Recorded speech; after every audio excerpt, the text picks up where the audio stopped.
China is fuming. It has obviously had enough. It is reaching the limit.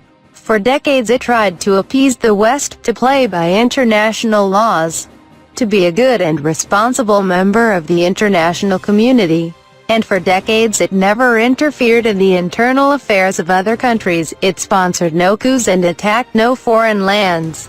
Even its counter-propaganda has been measured, polite and mild. All this has gained China no admiration, not even respect. It is being constantly antagonized, provoked and encircled both militarily and ideologically. Not far from its territory are deadly U.S. military bases, Futenma and Kadena, located on Okinawa. There are enormous bases on the Korean Peninsula and increasing U.S. military presence in Southeast Asia, particularly in the Philippines. There are constant exercises and naval maneuvers near its shores, and just recently, a decision by South Korea, ROK, to allow the U.S. to deploy an advanced missile defense system, THAAD, in Seongju County. The propaganda against China in both Europe and North America is reaching a crescendo. The more socialist, Chinese way it is once again becoming, and the closer its ties with Russia become, the more powerful the ideological attacks are from Western governments and mainstream media. The latest decision over the South China Sea dispute of the Kangaroo Arbitration Court in The Hague appears to be the last drop. The Chinese dragon has risen in anger. Tired of receiving punches, mighty and strong, it has sent a strong message to the West. China is an enormous and peaceful country, but if threatened, if attacked, this time the country will be firm and determined. It will defend itself and its interests. Just around the time when the court in The Hague was getting ready to rule, I was driving south from the Russian far eastern city of Khabarovsk, straight towards the border with China. Flowing below us was the mighty river Osori, which separates two great nations, China and Russia. The modern bridge we were driving on was brand new. It had not even made it onto Google Maps yet. Now it connects the Russian mainland with the big Osori Island, a substantial landmass hugged from one side by the Amur and from the other by the Osori rivers. In the past, this area used to suffer from great tensions and lived through several conflicts. The island was clearly a disputed territory, a no-go area, a military zone. Still remembering the past, I came armed with my passport and several press cards, but my driver, Nikolai, was poking fun at my precautions. But for the local people, all is quite normal now. Chinese and Russian people are mingling, getting to know and understand each other. Tourists and bargain hunters travel by ferries, buses and airplanes, crossing the border in great numbers. The Vladivostok and Khabarovsk museums, concert halls and shopping centers are now overflowing with curious Chinese visitors. The conflict is over. Vladimir Putin and Hu Jintao met in 2004, both leaders harboring clear and good intentions. Negotiations were complex, but both sides overcame the obstacles. They signed an addendum to the agreement on the Russian-Chinese state border, and all difficult disputes were resolved rapidly. Now China is investing tens of billions of dollars in the flourishing Russian Far East. Great infrastructural projects are materializing. A solid friendship has been forged. The anti-imperialist alliance is in place. Both countries, China and Russia, are on the rise. Both are full of optimism and hopes for the future. It can be done, I am thinking. After speaking to several local people who expressed their admiration for neighboring China, it definitely can be done, if there is a strong will. A few thousand kilometers south, I drove through the horrific slums encircling Manila, the capital city of the Philippines. Like Indonesia, the Philippines is clearly a failed state. But both countries are known to be staunch allies of the West, and therefore, their elites are continuously reaping rewards for their submissiveness and servility. To provoke and to antagonize China is one of the most secure ways to prove allegiance to Washington and to the European capitals. As early as in 2012, I first decided to write about the confrontation over the Spratly Islands for the People's Daily, one of the most important newspapers in China and the official publication of the Communist Party. I spoke to several of my friends, leading Filipino academics.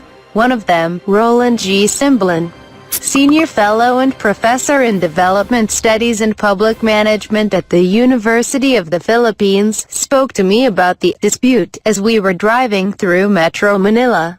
At the time searching for the remnants of the horrid U.S. colonial rule over the archipelago, for my documentary film. Frankly speaking, those Spratly Islands are not so significant to us. What's happening is that our political elites are clearly encouraged by the U.S. to provoke China, and there is also the big influence of the U.S. military on our armed forces. I would say that the Philippine military is very vulnerable to such type of encouragement, so the U.S. is constantly nurturing those confrontational attitudes. But to continue with this type of approach could be disastrous for our country. Essentially, we are very close to China, geographically and otherwise. China has a stronger claim than the Philippines, explained Professor Eduardo C. Tatum, professor of Asian Studies at the University of Philippines, up 2 years later. In his home, China controlled the Spratly Islands before we even knew anything about them. The only claim we have is their proximity, and frankly, that is not a strong claim. Both Eduard Tatum and his wife Teresa S. Encarnacion Tatum, professor at the Department of Political Science, College of Science and Philosophy at University of the Philippines and also the former head of Third World Studies at UP, agree that the West is continuously provoking China while trying to ensure that the natural resources of the Spratly Islands goes to the weakest players. We are totally dependent on foreign companies for the exploitation of our natural resources. The Philippines only gets a share from what is extracted. The international companies hold all the major contracts. Foreign multinationals would greatly profit the natural resources of the China Sea.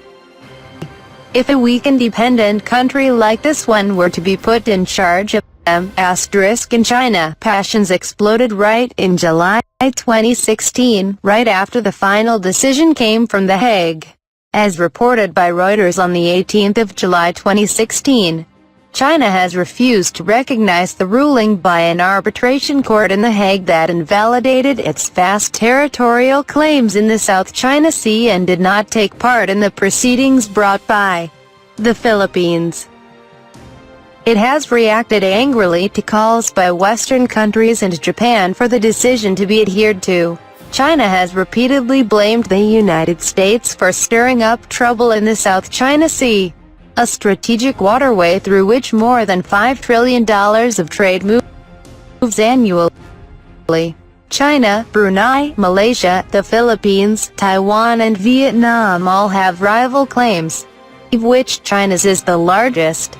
A researcher of U.S. studies at the Chinese Academy of Social Sciences made this correct observation. We can see that Washington, which has never ratified the United Nations Convention on the Law of the Sea, encouraged and supported Manila to initiate the arbitration case from the very beginning.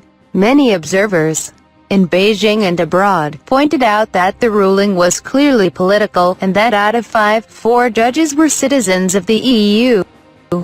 While one, the chairman, was Ghanaian but also a long-term resident of Europe. The Chinese response was quick and determined.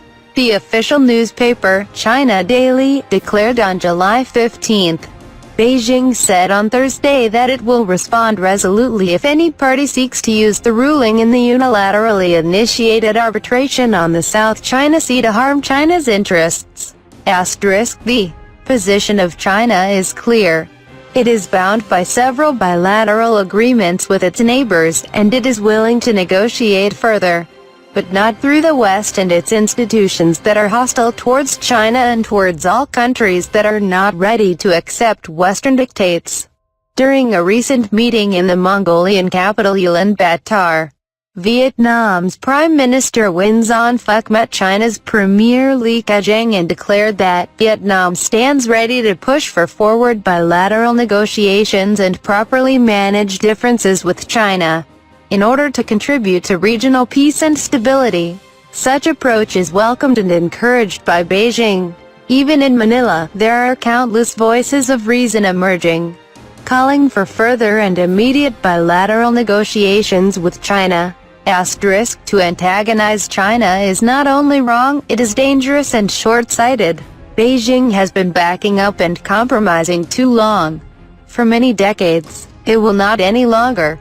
Chinese people demand fairness. The Philippines should realize that the West is using their country as a proxy for its imperialist goals. To involve Western courts in internal Asian disputes, as is being done by the Philippines, will only aggravate the situation. To shoot at Chinese fishing vessels in the disputed waters, as was recently done by the Indonesian Navy, can only escalate tensions. Indonesia already has a horrid historic track record in relation to China, banning the Chinese language, culture and even names, for decades, after the bloody Western-backed coup of 1965. For the time being, China will be applying a wait-and-see strategy. Once again, it will use its diplomacy, relaunching bilateral negotiations with the Philippines, Vietnam and other countries. But if the West refuses to back up, and if some of the Southeast Asian countries continue to act as proxies for the West, Beijing would most likely use one of the tougher options. One would be setting up an air defense identification zone over the South China Sea. Another would be direct military escalation, greater naval and air force presence in the area. And what is the position of the world? No matter what the Western propaganda is trumpeting, only a handful countries, mainly the US and its closest allies, 5 at the time this essay is being written, have publicly supported the Philippines and the ruling coming from The Hague. Over 70 nations support China and its belief that disputes should be resolved through negotiations and not arbitration. The rest of the world has remained neutral. It is possible to negotiate a good deal with China, but one has to approach Chinese dragon as a friend, never as a foe. And the hand of peace has to be honestly extended. It should never be hiding the sword of Western imperialism behind the back.